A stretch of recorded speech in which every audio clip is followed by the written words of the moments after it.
हाँ बच्चों, fourth semester berry प्रशासनिक और महर्षि महाविद्यालय भरोखन पट्टी प्रतापगढ़ आपका स्वागत है ऑनलाइन क्लासेस में। आपका विषय शैक्षिक प्रबंधन और शैक्षिक प्रशासन के अंतर्गत कल आप लोगों को इससे पूर्व की कक्षा में आप लोगों को आपदा प्रबंधन के बारे में जानकारी दी गई थी। आपदा प्रबंधन के कुछ अंश जैसे आपदाओं का प्रबंध किस प्रकार से किया जाए या आपदा किस किस प्रकार की होती है, इस विषय में आप लोगों को बताया गया था। पुनः संक्षिप्त में हम उसे रिपीट कर देते हैं कि आपदा प्रबंधन के अंतर्गत मानव के द्वारा या प्राकृतिक आपदाओं के द्वारा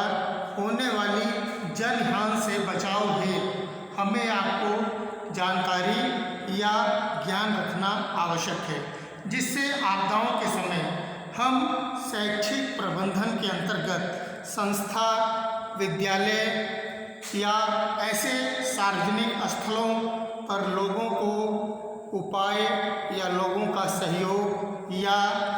जन कल्याण का कार्य संपादित कर सकें। जिसके अंतर्गत कल मैंने आपको बताया था कि ये आपदाएं दो तरह की होती हैं, दो प्रकार की होती हैं। पहली प्राकृतिक और दूसरी मानवजन्य या मानवकृत आपदाएं। प्राकृतिक आपदाओं के अंतर्गत भूकंप, बाढ़, तूफान, अतिवृष्टि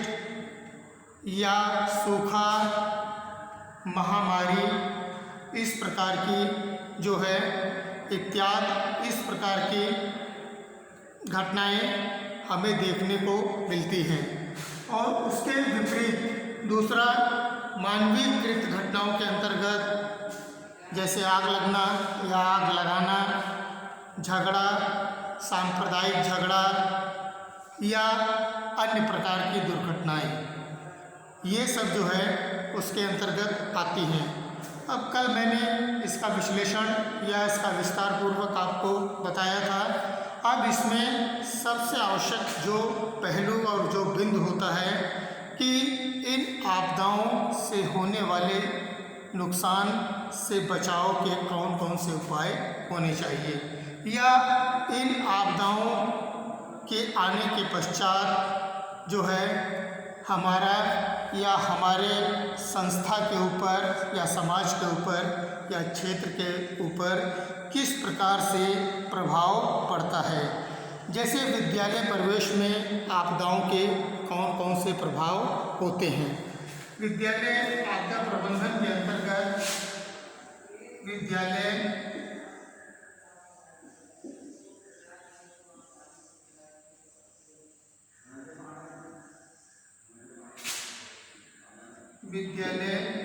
परिवेश के अंतर्गत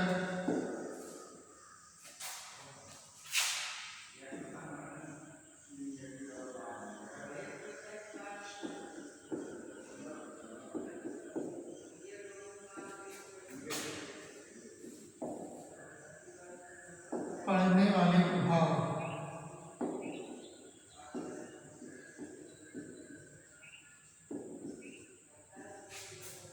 अब बच्चों, विद्यालय प्रवेश के अंतर्गत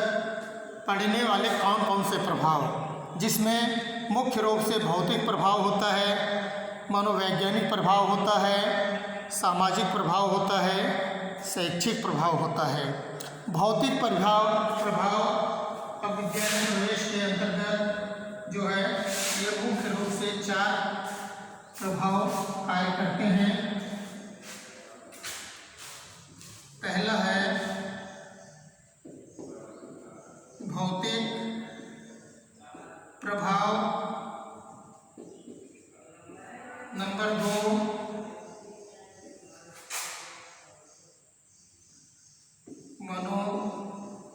मनोवैज्ञानिक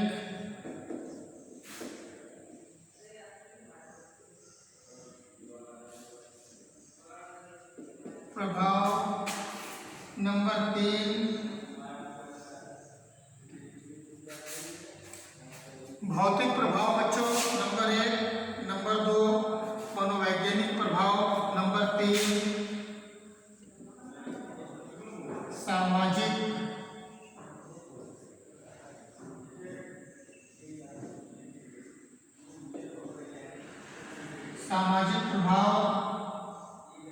और नंबर 4 आप लोगों का मतलब ये जो हमारे समाज के ऊपर ये जो हमारे ऐसे कार्य को होने के पश्चात जितने भी चाहे प्राकृतिक हों आपदाओं के आने के पश्चात ये जो प्रभाव पड़ते हैं, जिसके अंतर्गत भौतिक प्रभाव, मनोवैज्ञानिक प्रभाव, सामाजिक प्रभाव और अंत में आपका जो है नंबर 4 है शैक्षिक प्रभाव। शैक्षिक प्रभाव। अब भौतिक प्रभाव का तात्पर्य भौतिक संसाधनों से इसका आशय लगाया जाता है। जैसे किसी भी संस्था या किसी भी संस्था के अंतर्गत मैंने आपको बताया था विद्यालय, दुकानें, औद्योगिक इकाइयाँ या जो भी क्षेत्र आते हैं वे सभी इन आपदाओं से, चाहे वह प्राकृतिक आपदा हो चाहे मानवीय आपदा हो, सभी से जो है वह प्रभावित होते हैं और उनका प्रभाव किस न किस रूप में हमारे आपके ऊपर पड़ता है। सर्वप्रथम भौतिक प्रभाव जो है आपदाओं से होने वाला जो भौतिक संसाधन, किसी भी संस्था के अंतर्गत जितने भी भौतिक संसाधन होते हैं उनकी क्षत या उनका नुकसान हो जाता है, जिसके अंतर्गत फर्नीचर या शासन के द्वारा संचालित पाठ्यपुस्तकें और पाठ्यपुस्तकों के अंतर्गत हम आप जानते हैं कि शासन के माध्यम से इस समय जो है बहुत से पत्र पत्रिकाएँ, शिक्षक संदर्शिकाएँ बच्चों के लिए जो है इस प्रकार की सारी पाठ्य सामग्री शासन या विद्यालय प्रबंधन के द्वारा उपलब्ध कराई जाती हैं, वह सभी जो है नुकसान या उनकी हानि हो जाती है। तो ऐसे में उसका जो प्रभाव पड़ता है, यानी एक उदाहरण के तौर पर आप लोग समझ लीजिए, किसी भी संस्था या किसी भी विद्यालय में यदि इस प्रकार की कोई प्राकृतिक आपदा आ जाती है या कोई घटना घटित हो जाती है तो उसके पश्चात उस विद्यालय के भौतिक संसाधनों में कमी आना स्वाभाविक है और उस कमी की पूर्ति अब उसमें विद्यालय भवन, विद्यालय के फर्नीचर या विद्यालय से संबंधित जितने भी संसाधन हैं वह प्रायः क्षतिग्रस्त हो जाते हैं और उसका प्रभाव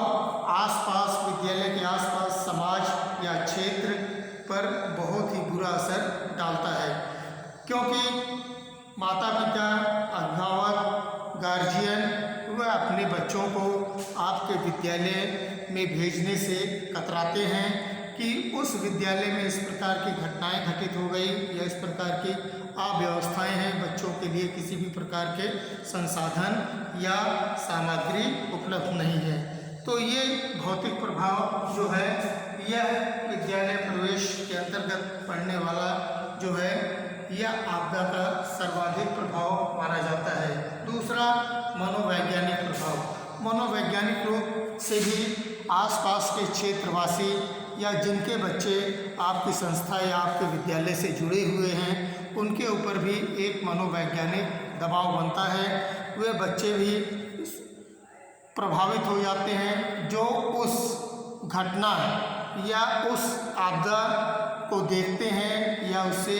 प्रभावित रहते हैं। वह बच्चे भी पुनः उस विद्यालय की तरफ आकर्षित नहीं होते, वह किसी दूसरे विद्यालय में, क्योंकि यह कोई भी चाहे प्राकृतिक आपदा हो चाहे मानवीय आपदा हो,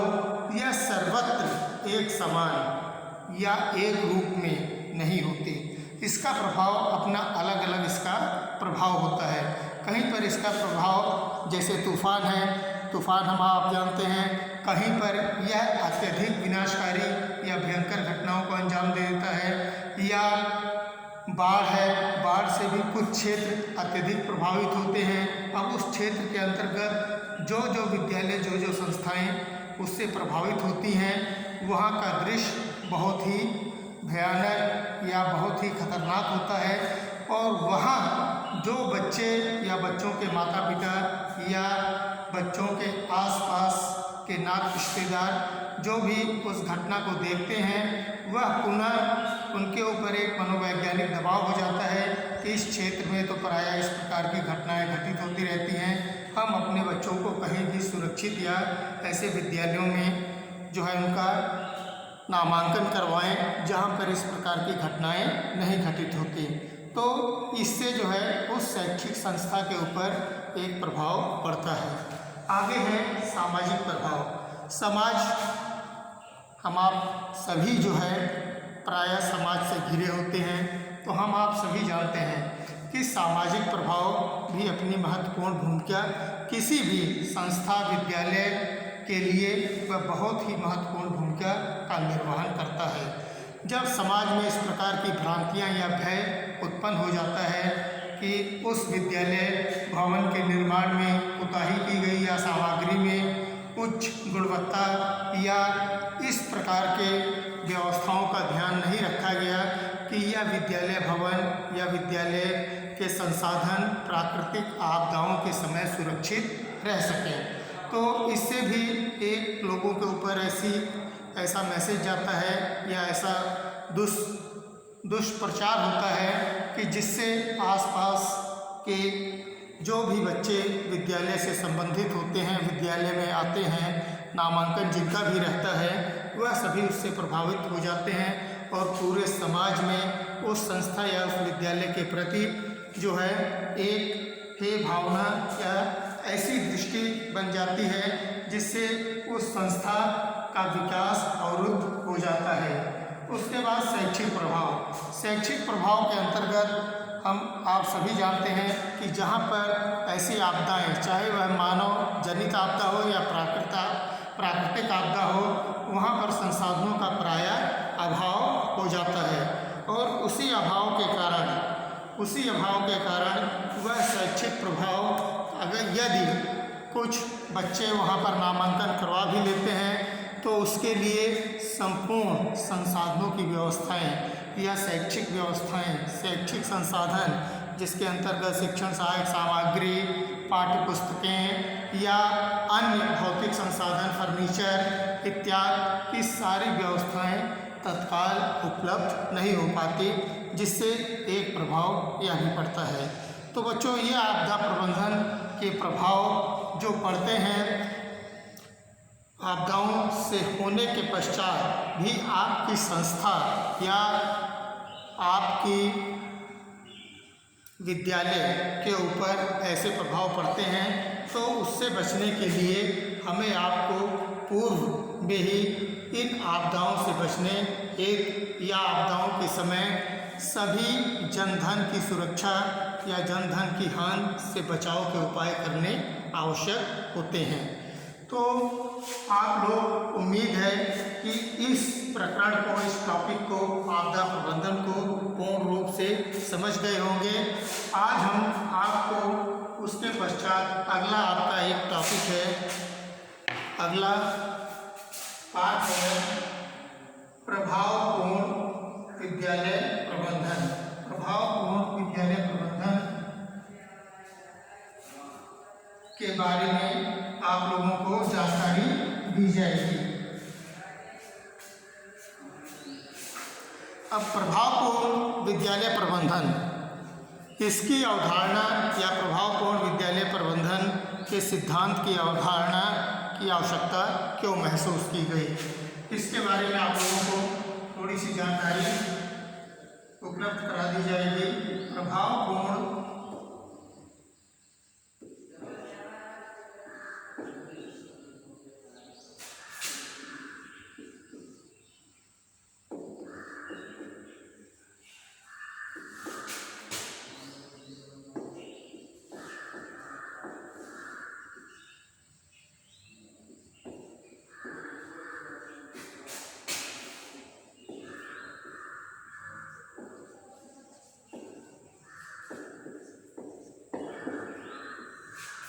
प्रभावपूर्ण विद्यालय के सिद्धांत की अवधारणा आज हम आपको इस संदर्भ में या इस विषय में जानकारी उपलब्ध कराएंगे। तो बच्चों, सबसे पहले हम आप प्रभावपूर्ण विद्यालय प्रबंधन के बारे में जान लें, फिर उसके बाद इस सिद्धांत की अवधारणा क्यों आवश्यक या इसकी क्यों आवश्यकता महसूस की गई, इसके बारे में आप लोगों को बताएंगे। प्रभावपूर्ण, जैसा ही नाम से स्पष्ट है कि विद्यालय या संस्था चलाने वाला, विद्यालय या संस्था को चलाने वाला, चाहे वह प्रबंधक की हैसियत से या प्रधानाध्यापक की हैसियत से। मैंने आपको बताया था कि आप देखते हैं अपने आसपास या आप अपने क्षेत्र में इस प्रकार की व्यवस्थाएं देखते हैं कि एक व्यवस्था शासन के माध्यम से, सरकार के माध्यम से संचालित की जाती है, जिसके अंतर्गत आपके प्राथमिक, उच्च प्राथमिक विद्यालय सम्मिलित किए जाते हैं। प्राथमिक विद्यालय, उच्च प्राथमिक विद्यालय या आपके आसपास के क्षेत्र में हो सकता है दूर दराज कहीं पर जो है आपको GIC गवर्नमेंट इंटर कॉलेज या GGIC government girls inter college भी देखने को मिले। ये सभी सरकार के माध्यम से संचालित होने वाली संस्थाएं या व्यवस्थाएं हैं, जिसमें सारी व्यवस्था वह शासन प्रशासन के माध्यम से सारी व्यवस्थाएं उपलब्ध कराई जाती हैं। उसमें भौतिक संसाधन और भौतिक संसाधनों के साथ साथ मानवीय संसाधनों का भी जो समावेश होता है, उसकी भी सारी देख रेख, सारी व्यवस्था वह शासन और प्रशासन के माध्यम से की जाती है। तो एक व्यवस्था तो ये हो गई, और दूसरी व्यवस्था हम आप देखते हैं कि व्यक्तिगत क्षेत्र में जिसे आप प्राइवेट भी कहते हैं, कि एक व्यवस्था कि हमारे आपके बीच से ही कुछ सामाजिक या कुछ जागरूक लोगों के माध्यम से शिक्षा व्यवस्था को सुचारू रूप से संचालित करने के लिए इस प्रकार के विद्यालय या संस्थाओं की स्थापना की जाती है, जिसके अंतर्गत हम आप देखते हैं कि मॉन्टेसरी विद्यालय, नर्सरी विद्यालय या आज वर्तमान समय में कॉन्वेंट विद्यालयों का अत्यधिक बोलबाल है।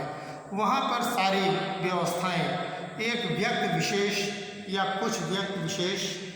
व्यक्तियों के द्वारा संपादित की जाती हैं, और अगर आप दोनों का अध्ययन, दोनों की तुलना करेंगे तो आप देखेंगे कि दोनों व्यवस्थाओं में कितना अंतर पाया जाता है। इस धारणा की प्रभावपूर्ण विद्यालय के सिद्धांत की अवधारणा की आवश्यकता इसीलिए महसूस की गई कि एक तरफ तो सरकारी व्यवस्थाएं और दूसरी तरफ ऐसी व्यक्तिगत व्यवस्थाओं के बीच में जो अंतर पाया जाता है, उस अंतर को दूर करने के लिए इस सिद्धांत की अवधारणा महसूस की गई। बच्चों, एक उदाहरण के माध्यम से आपको समझाने का प्रयास कर रहा हूँ। मान लीजिए आपके क्षेत्र में किसी भी ग्रामीण प्राथमिक विद्यालय में शिक्षकों का अभाव हो, और वहाँ पर एक ऐसा प्रभावपूर्ण शिक्षक प्रधानाध्यापक के रूप में नियुक्त होकर या शासन के द्वारा भेजा जाए, और वह अपने प्रभाव से उस संस्था या उस विद्यालय की व्यवस्था को सुचारू रूप से संचालित करने का प्रयास करें। मान लीजिए उदाहरण के तौर पर प्रभावपूर्ण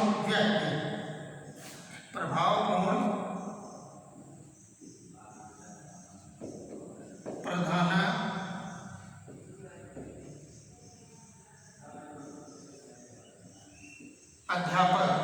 एक प्रभावपूर्ण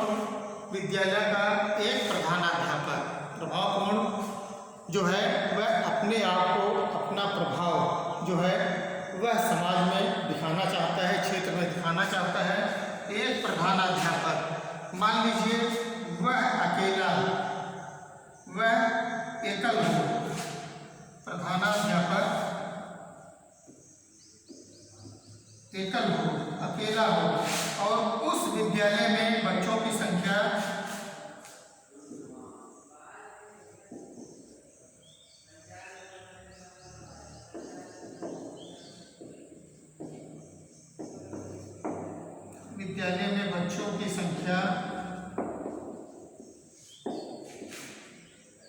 मान लीजिए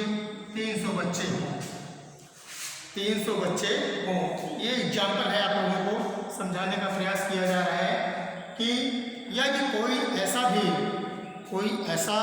प्रधानाध्यापक है कि वह अपने शैक्षिक प्रभाव या समाज का हित, देश का हित, राष्ट्र का हित जो है वह सभी का हित करने का कार्य कर रहा है और वह अपने प्रभाव से बच्चों की संख्या किसी भी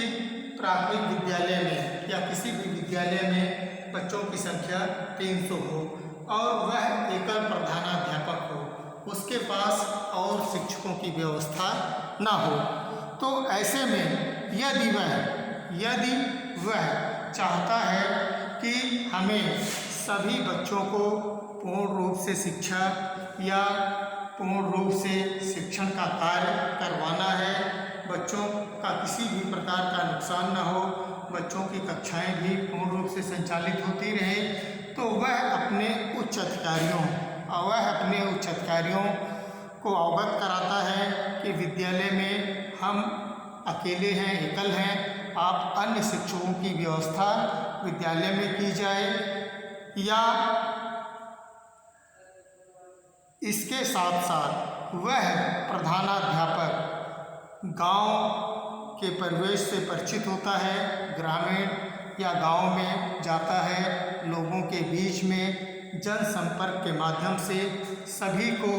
वह अपनी समस्याओं से अवगत कराता है कि हम आपके ग्राम सभा में या ग्राम पंचायत में या आपके क्षेत्र में जो प्राथमिक विद्यालय है उसमें प्रधानाध्यापक के पद पर नियुक्त होकर आए हैं, लेकिन कुछ समस्या हमारे सामने आ गई है, आप सभी के सहयोग से हम उस समस्या का समाधान करना चाहते हैं। उस समस्या का समाधान का तात्पर्य कि हम आपके ग्रामीण क्षेत्र के बच्चों के विकास, सर्वांगीण विकास हेतु जो है कटिबद्ध हैं, प्रतिबद्ध हैं। हम बच्चों के उज्जवल भविष्य हेतु आप लोगों से सहयोग की अपेक्षा करते हैं, चाहते हैं कि जब तक शासन के द्वारा, सरकार के द्वारा या उच्च अधिकारियों के द्वारा भरपूर शिक्षकों की व्यवस्था न हो जाए, तब तक यदि ग्रामीण परिवेश में या ग्रामीण क्षेत्र में, आसपास के क्षेत्र में सेवानिवृत्त रिटायर्ड शिक्षक हों, तो आप उनसे निवेदन करके या उनसे आग्रह करके आप शिक्षण के कार्य में सहयोग ले सकते हैं। या ऐसी परिस्थितियों में ग्रामीण क्षेत्र के लोग आपके प्रभाव से इतने प्रसन्न हो जाते हैं, इतने उत्सुक हो जाते हैं कि वह समाज या आसपास के जागरूक नौजवान या युवाओं को प्रेरित करते हैं कि आप लोग जो है इन बच्चों का भविष्य संभाल सकते हैं। यदि आप लोगों के पास जो भी समय है, घंटे 2 घंटे, अगर आप प्रधानाध्यापक जी का सहयोग कर देंगे, मान लीजिए गांव का कोई भी व्यक्ति बेरोजगार है और प्रधानाध्यापक के द्वारा यदि हो सकता है तो उसे कुछ आर्थिक रूप से भी सहायता प्रदान कर दी जाती है। यदि नहीं सहायता प्रदान की जाती है तो वह व्यक्ति उसे शिक्षादान समझकर वह जो है आपका सहयोग करते हुए आपके साथ घंटे 2 घंटे का समय आपको दे देता है। इस प्रकार किसी भी क्षेत्र में यदि इस प्रकार के प्रयास किए जाते हैं तो कुछ न कुछ लोग अवश्य वह जो है निकल कर आते हैं और वह अपना सहयोग प्रदान करते हैं। तो यहाँ पर देखिए प्रभावपूर्ण प्रधानाध्यापक का यह कार्य वह अपने व्यक्तिगत स्वार्थ हेतु नहीं कर रहा है, वह अपने व्यक्तिगत लाभ हेतु नहीं कर रहा है, वह उस क्षेत्र के विकास या उस लाभ हेतु करता है, तो ऐसे में वह पूर्ण रूप से सफल हो जाता है। तो इसी सिद्धांत के आधार पर इस जो है प्रभाव विद्यालय के सिद्धांत की अवधारणा की आवश्यकता महसूस की गई।